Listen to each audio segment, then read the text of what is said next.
네, 우리는 히브리서를 읽어가는 가운데 있습니다. 그리고 이 히브리서의 1차적인 독자인 유대인 출신 초대 기독교인들 중에는 그들에게 다가오는 이 삶의 고난과 또 많은 어려움을 겪는 가운데 과거 그들이 유대교 전통에서 배웠던 그런 신앙으로 돌아가고자 하는 그런 마음들이 있었는데요.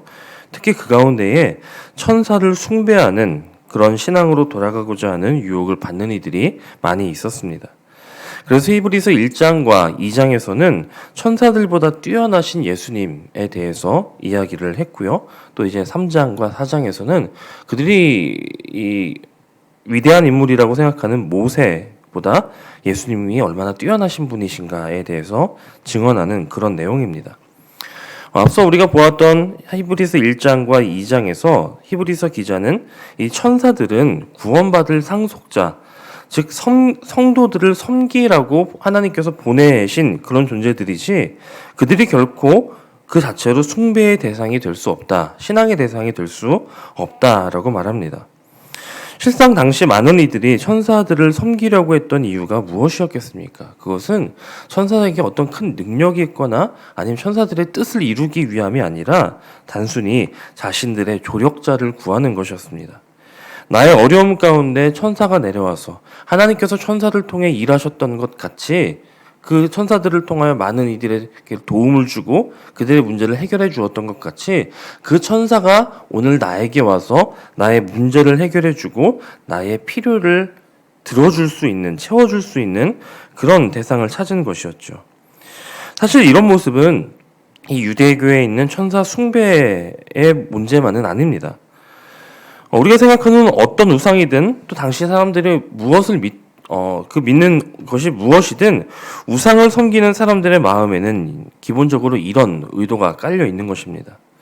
엄밀히 말하면 그런 이들에게 있어서 종교란 그 믿는 대상이 무엇이든지 그것은 그저 자기 삶의 목적을 이루기 위한 수단에 불과한 것입니다. 다시 말하면 어떤 대상을 섬기는 것이 아니고 경배하는 것이 아니고 근본적으로 그 대상이 나를 위한 것, 나의 문제를 해결받기 위한 그런 존재라고 하는 것입니다. 이것을 다른 말로 한다면 여전히 내가 무엇인가를 믿고 경배한다고는 하지만 여전히 내 인생의 주도권이 나에게 있고자 하는 마음으로 무엇인가를 믿고 섬기고 있는 것이라는 말씀입니다.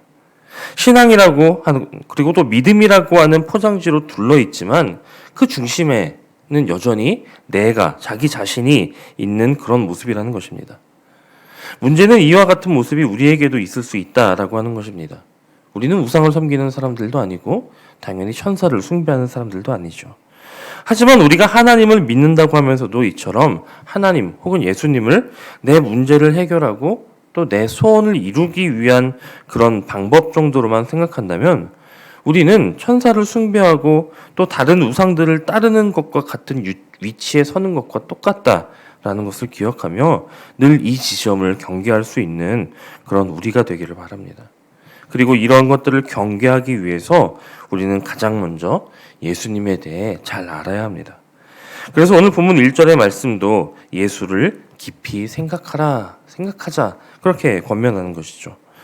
우리가 예수를 깊이 생각하고 바르게 믿는다면 우리는 예수님을 통해서 예수 그리스도를 통해서 하나님이 우리에게 주시고자 하시는 복음이 무엇인지 그 복음이 어떤 것인지를 제대로 알 수 있게 되는 것입니다. 여러분 하나님이 우리에게 주시고자 하시는 그 복음이 무엇이겠습니까? 그 복음은 바로 영생입니다. 영원한 생명입니다. 우리가 너무나도 잘 알고 있는 요한복음 3장 16절은 이렇게 말씀하죠. 하나님이 세상을 이처럼 사랑하사 독생자를 주셨으니 이는 저를 믿는 자마다 멸망치 않고 영생을 얻게 하려 하심이라. 하나님께서 예수 그리스도를 통해서 우리에게 영원한 생명을 주셨다라고 하는 것입니다. 하나님은 앞선 시대에는 이 오늘 본문에서 언급하고 있는 모세를 통해 율법을 주셨습니다. 물론 이 율법도 큰 역할을 했고 선한 것이죠. 이 율법은 광야에서 하나님에 대한 지식과 또 하나님 나라의 백성답게 사는 것, 복음도 전혀 모르고 있던 기초가 전혀 없는 그들에게 엄격한 통제를 통해 훈련을 받게 하고 그로써 믿음의 기초를 쌓게 해주는 그런 역할을 했습니다. 반면에 예수 그리스도를 통한 생명은 우리 스스로 하나님을 향한 믿음의 삶을 살게 하죠. 억지로 어떤 규칙에 의해서 하나님을 따르는 것이 아니라 기쁨과 감사로 자발적인 마음으로 하나님을 경외하고 또 이웃을 사랑하게 만드는 것은 영원한 생명이 우리 안에 있을 때에만 가능한 그런 일들이라는 것입니다. 이 율법과 영원한 생명, 이것은 마치 어린아이가 자라서 어른이 되는 과정과 같습니다. 여러분, 어린아이에게 생명이 있다고 해서 태어나자마자 걷고 말할 수 있는 것이 아니죠. 걷는 연습이 필요하고 또 말하는 훈련을 해야 합니다. 그리고 이것이 바로 율법의 역할이라는 것입니다. 우리는 그렇게 율법을 통해 훈련받고 자라고 있습니다. 하지만 우리는 그런 차원에서만 머물러 있어서는 안 되는 것입니다. 이미 우리 안에 주어진 그 영원한 생명을 활용하고 누리는 삶을 살아야 하는 것이죠. 그리고 오늘 히브리서 기자가 그러한 삶을 살기 위한 방법으로 제시하는 것 역시 그 해답 역시 바로 예수를 깊이 생각하라라고 하는 것입니다. 여러분, 우리가 이처럼 예수를 깊이 생각하고 또 온전히 예수를 바라보게 되면 내 삶의 주인이 바뀌게 됩니다. 더 이상 내가 내 삶의 주인이 되고 내가 내 삶을 주도해가는 것이 아니라 그 주인도 주도권도 달라지게 된다는 것입니다. 그리고 이러한 일은 결코 내가 결단한다고 해서 아니면 어떤 교육을 받는다고 해서 내가 이제부터는 내 인생의 주도권을 하나님께 맡겨야지 라고 생각한다고 해서 가능한 일들이 아닙니다. 이것은 하나님이 예수 그리스도를 통해 주시는 영원한 생명을 받은 사람들에게, 그 생명을 가진 사람들에게 그 안에 있는 예수 그리스도의 생명이 역사하심으로써 일어나는 그런 일들이라는 것입니다. 자, 어떻게 이런 일들이 일어나는지 그 답이 오늘 1절 말씀에 있는데요. 오늘 1절 말씀은 우리를 향하여 그러므로 함께 하늘의 부르심을 받은 거룩한 형제들아 라고 부릅니다. 여러분, 하늘의 부르심을 받은 거룩한 형제들, 이것이 곧 저와 여러분의 이 정체성이 되었다라고 하는 것입니다. 그 전에 내가 내 뜻대로 살아가기를 소원하고 그렇게 애쓰는 삶을 살았을 때는 우리는 거룩한 형제들일 수가 없었습니다. 진노의 자식이었고 죄의 저주 아래 있는 사람들이었고 또 그로써 사망의 운명을 가진 그런 사람들이었습니다.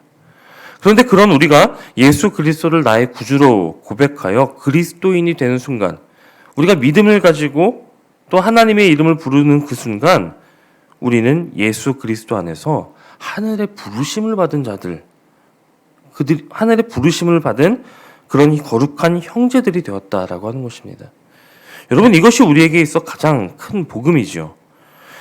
우리가 그렇게 하늘의 부르심, 엄밀히 말하면 하나님의 부르심을 받았다라고 하는 것이 여러분 무슨 의미이겠습니까? 우리가 그렇게 부르심을 받았다면 우리의 삶은 그처럼 우리를 부르신 하나님이 책임지신다라고 하는 그런 말씀입니다.